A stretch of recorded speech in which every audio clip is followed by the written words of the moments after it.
നമസ്കാരം, ഇലക്ട്രോണിക് മലയാളിയിലേക്ക് എല്ലാവർക്കും സ്വാഗതം. അപ്പം ഈ സൂര്യയുടെ 500 വാട്ട്സിൻ്റെ ലൈറ്റ് ബൾബ്, ഫിലമെൻറ്റ് ബൾബ് നമ്മൾ കഴിഞ്ഞ വീഡിയോയിൽ അൺബോക്സ് ചെയ്തായിരുന്നു. ഇതൊരു 500 വാട്ട്സ് 250 വോൾട്ടിൻ്റെ ന്യൂ ഓൾഡ് സ്റ്റോക്ക് ലൈറ്റ് ബൾബാണ്. ഇത് ഒരുപാട് പഴയ ബൾബാണ്. ഞാനിത് 2022 എനിക്ക് കിട്ടി. ഞാനിത് അൺബോക്സ് ചെയ്ത് കഴിഞ്ഞ വീഡിയോയിൽ ഞാനത് കാണിച്ചിട്ടുണ്ടായിരുന്നു. അപ്പം അന്ന് ഞാൻ പറഞ്ഞിരുന്നത് എനിക്ക് പറ്റും അച്ഛൻ ഞാൻ ഓണാക്കി കാണിച്ചു തരാമെന്ന് ഞാൻ പറഞ്ഞിട്ടുണ്ടായിരുന്നു. പക്ഷേ എനിക്ക് ഇപ്പോഴും എൻ്റെ കണക്ടർ കിട്ടിയിട്ടില്ല. അപ്പോൾ അതിന് പകരം ഞാൻ ഇതാണ് നമ്മുടെ ബൾബ്. എൻ്റെ കൈയുടെ ഞാനത് കമ്പാരിസനായിട്ട് കാണിച്ചു തരാം. എൻ്റെ കൈയുടെ സൈസ് ഇതാണ്. ലൈറ്റ് ബൾബ് ഇതുണ്ട്. ലൈറ്റ് ബൾബിന് മുകളിൽ കൈ വെച്ചാലും പിന്നെയും ബൾബ് മിച്ചമാണ്. എൻ്റെ കൈയുടെ സൈസ് ഇതാണ്. ഇത്രയുണ്ട് നമ്മുടെ ബൾബിൻ്റെ വലിപ്പം എന്ന് പറയുന്നത്. അപ്പോൾ ഇത് തൽക്കാലത്തേക്ക് ഓണാക്കാൻ വേണ്ടി ഞാൻ ഇങ്ങനെ ഒരു അറേഞ്ച്മെൻറ്റ് ഇവിടെ സെറ്റ് ചെയ്തിട്ടുണ്ട്. ഒരു വയർ കണക്റ്റ് പിരിച്ചു വെച്ചിരിക്കുകയാണ്. പിന്നെ ഇത് ഞാൻ പവർ ചെയ്യുന്നത് നമ്മുടെ TDK ലാംഡയുടെ GENH 300 2.5 എന്ന് പറയുന്ന 300 വോൾട്ട് 2.5 ആംപ് കേപ്പബിൾ ആയിട്ടുള്ള ഒരു beast of A power supply ആണ് ഈ സാധനം. ഇതൊരു നല്ല എക്സ്പെൻസീവ് ആയിട്ടുള്ള പവർ സപ്ലൈ ആണ്. DC പവർ സപ്ലൈ ആണ്. വെൽ റെഗുലേറ്റഡ് ആണ് ഈ സാധനം. വളരെ റിപ്പിൾസ് ഒക്കെ കുറഞ്ഞ ഒരു ഹൈ പെർഫോമൻസ് പവർ സപ്ലൈ ആണ്. പിന്നെ ഇതൊരു ഫിലമെൻറ്റ് ബൾബ് ആയതുകൊണ്ട് ഇത് AC യും DCയിലും വർക്ക് ചെയ്യും. എൻ്റെ അഡാപ്റ്റർ ഇല്ലാത്തതുകൊണ്ടും പിന്നെ ഡയറക്റ്റ് AC കുത്തണ്ടല്ലോ എന്ന് ഓർത്തതുകൊണ്ടും ഞാൻ ഈ പവർ സപ്ലൈ വെച്ചതിനെ ഓണാക്കുകയാണ്. അപ്പോൾ ഞാനൊന്ന് ഓണായി കാണിച്ചു തരാം. ജസ്റ്റ് ഞാൻ രണ്ടും ഫ്രെയിമിലേക്ക് കൊണ്ടുവരികയാണ്.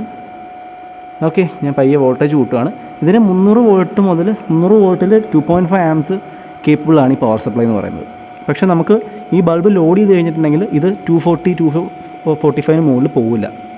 കാരണം ഇതിന് ഫുൾ പവർ അന്നേരത്തേക്ക് എത്തിയിട്ടുണ്ടാവും. പിന്നെ നമ്മൾ വോൾട്ടേജ് കൂട്ടിയാലും അത് വോൾട്ടേജ് ഈ പറയുന്ന പോലെ 250ലേക്ക് കയറില്ല. ഞാൻ പറയുന്നത് എത്രമാത്രം ക്ലിയർ ആവുന്നുണ്ടെന്ന് അറിയില്ല. കാരണം ഇതിൻ്റെ ഫാൻ നോയ്സ് നല്ല സൗണ്ട് ഉണ്ട് ഫാനിന്. കാരണം ഇത് കൂളിംഗ് അത്യാവശ്യം നല്ലപോലെ വേണ്ടുന്ന പവർ സപ്ലൈ ആണ്. എനിവേ ഞാനൊന്ന് ഓണായി കാണിച്ചു തരാം. ഓക്കെ, വോൾട്ടേജ് കൂട്ടുകയാണ്. നമുക്കിവിടെ കാണാൻ പറ്റും. ഒരു 30 വോൾട്ടൊക്കെ ആയപ്പോഴേക്കും ചെറുതായിട്ട് ഹീറ്റായി. 22 വോൾട്ടിൽ ഒരു ചെറിയ ഗ്ലോ ഉണ്ട്. കണ്ടോ,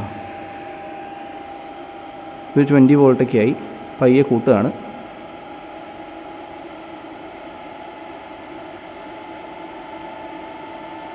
ദാ 100 വോൾട്ട്, 150. എനിക്ക് ആ ചൂട് ഇപ്പോഴും അറിയാൻ പറ്റുന്നുണ്ട് കേട്ടോ. ഫാൻ സ്പീഡ് മാറണം നിങ്ങൾക്ക് കേൾക്കാൻ പറ്റുന്നുണ്ടാവും. കാരണം ലോഡ് ആവുകയാണല്ലോ. ഞാനിപ്പോൾ ഒരു 2 അടി മാറിയാണ് നിൽക്കുന്നത് ഇതിൻ്റെ അടുത്ത്. കാരണം ഇതും കൂടെ ഫ്രെയിമിൽ കിട്ടാൻ വേണ്ടി ഞാൻ 2 അടി മാറിയാണ് നിൽക്കുന്നത്. പക്ഷേ എന്നിട്ടും എനിക്ക് ഇതിൻ്റെ ചൂട് നല്ലപോലെ അറിയാൻ പറ്റുന്നുണ്ട്. 1.9 ആംപ്സ് എടുക്കുന്നുണ്ട്. 244 വോൾട്ട് ഉണ്ടോ. ഞാൻ ഇനി എത്ര തിരിച്ചാലും കൂടത്തില്ല. 244 വോൾട്ടിൽ 1.9 ആംപ്സ് കറണ്ട് എടുക്കുന്നു.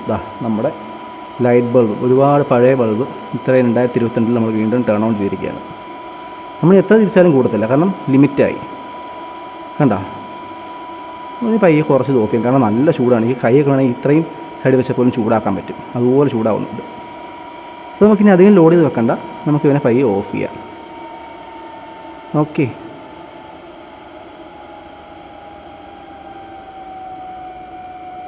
ഓക്കെ, അപ്പോൾ അങ്ങനെ നമ്മൾ 2022 ഈ പഴയ ബൾബിനെ ഒന്ന് ഓണാക്കിയിരിക്കുകയാണ്. അപ്പോൾ ഞാൻ അന്ന് പറഞ്ഞായിരുന്നു ജസ്റ്റ് ഞാനൊന്ന് ഓണായി കാണിച്ചു തരാം. അപ്പോൾ അത് നമ്മളങ്ങ് നടത്തിയിരിക്കുകയാണ്. അപ്പോൾ എന്തായാലും വീഡിയോ കണ്ടതിന് എല്ലാവർക്കും നന്ദി. മറ്റൊരു വീഡിയോ ആയിട്ട് നമുക്ക് ഉടനെ കാണാം. ബൈ.